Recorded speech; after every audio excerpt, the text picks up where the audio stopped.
sisters in Christ, may the peace of the Lord be with you always.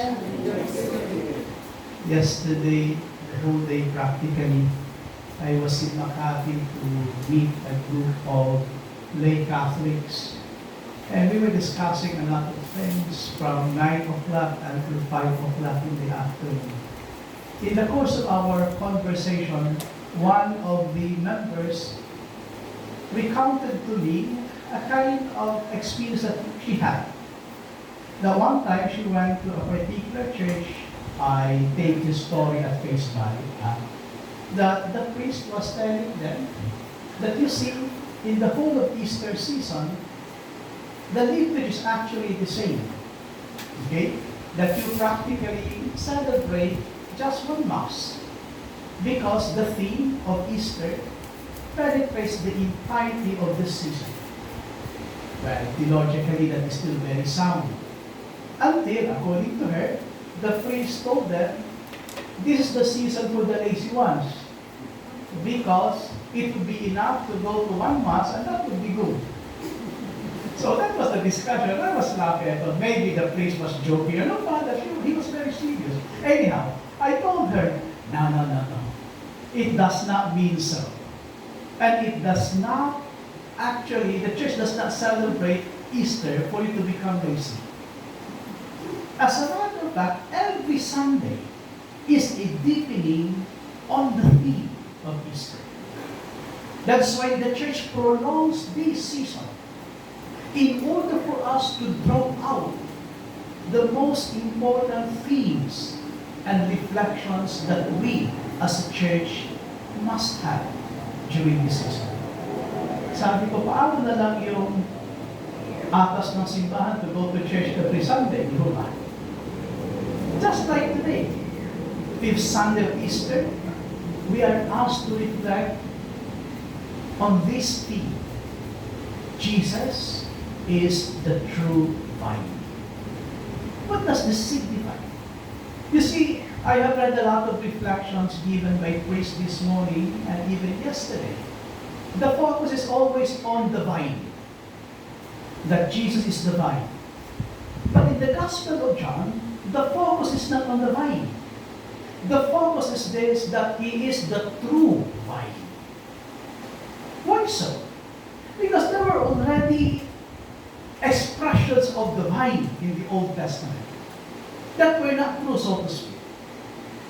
When you go to the Old Testament, the image of the vine has always been used in order to depict, to portray the call of the people, namely Israel, as God's people.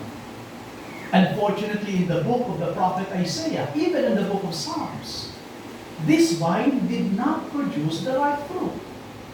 On the contrary, they produced sour grapes. And many other examples that this image of the vine representing the vocation of the people to be gathered in God was not lived out by the people that we call Israel. And that is why Christ now points to Himself.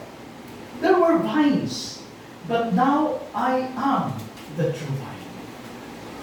The image, therefore, of God gathering His people, portrayed by this image of the vine, must be considered well.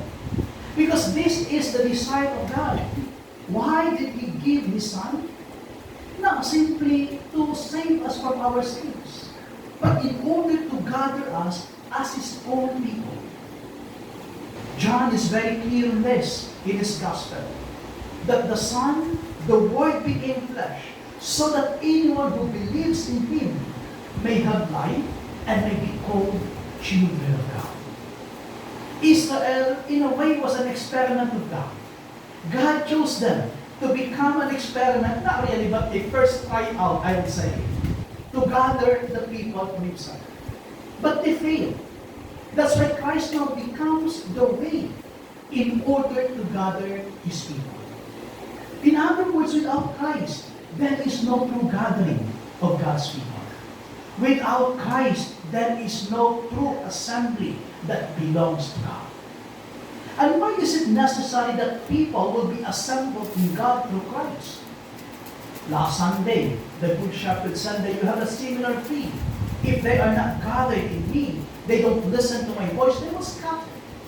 No light at all. It is only through this assembly in Christ that the Father may share His life through us. Kaya na itong desire ng Diyos, that when we are gathered in Him in Christ, we begin to see who we truly are. Without God, without this gathering in God, we will fail to see the very meaning of why God has given us this life and has called us to be with Him. Remember this one always, as I have many times reiterated, that when you gather for the Holy Mass, it's not only that you thank the Lord because the Lord has blessed you. It's a reminder that you are on a journey. That's why the Eucharist is always called bread for the journey. That every time we gather, no matter who you are, no matter where you are coming from, you're only on a journey. That your life here does not end here. It has its goal in God. And without this gathering, without this reflection clear in our mind, we will not be able to join us in God. Along this journey, if we are gathered in Christ, there is a key, a criterion, para malaman natin if we are truly gathered in Christ. If we are gathered in Christ, we bear much fruits, right? And you're wrong. Only fruit, not plural. Tapos magkakaroon kayo ng ulo, bakit fruit lang, Father, isa lang? You see, when you go to the letters of Paul, may away-away ito. Ilan ba talaga ang gift ng Holy Spirit? Ilan ba talaga ang kaloob ng Espiritu Santo? May nagsabing 12, may nagsabing 7. But when you read the letter of Paul to the Galatians, he was always speaking of a karpon, one fruit. That the fruit of the Spirit is love. And gentleness, purity, so on and so forth. These are manifestations of that love. Only one fruit. The same fruit that John is speaking about in this gospel. But not any fruit. It's a very large fruit. When you go to the Gospel of John, the word Leona, used here by John, occurs another time in chapter 21. Alam niyo yung kwentong yun? Remember when Jesus asked Peter, after the resurrection, Peter, Simon, do you love me more than this? The word used is the same, Leona. Not much, but great in intensity. And the answer of Peter was this, yes, Lord. And the Lord explained it by telling him, well, if you love me, what will you do? You have to take care of your brothers. Feed my sheep. Feed my lamb. And the fruit, therefore, that is the effect of this being in union with Christ is not other than the capacity to serve and to look at others as important, if not more important than ourselves. If the person simply looks at himself as important, it's an indication that you are not gathered in Christ. Because the true effect of that being gathered in Christ is seen in the intensity to look at others as more important than yourselves. That's why, if you remain in me, and my teaching remains in you, you will abide with me. Many. What does that mean? You will be doing the same thing that I have done.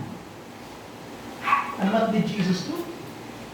He laid down his life so that you may have life. Gathering. This vine reminds us of that story. Israel failed in the Old Testament. Now Christ makes it clear. You will find this gathering here. Every time we celebrate the Eucharist, He gathers us, hoping that after receiving Him, we may bear that fruit, that great fruit of service and of love. Let us continue praying in this way. That in this Eucharist, while we continue reflecting on the Easter mystery, we may understand truly the very dignity of the vocation that we have received.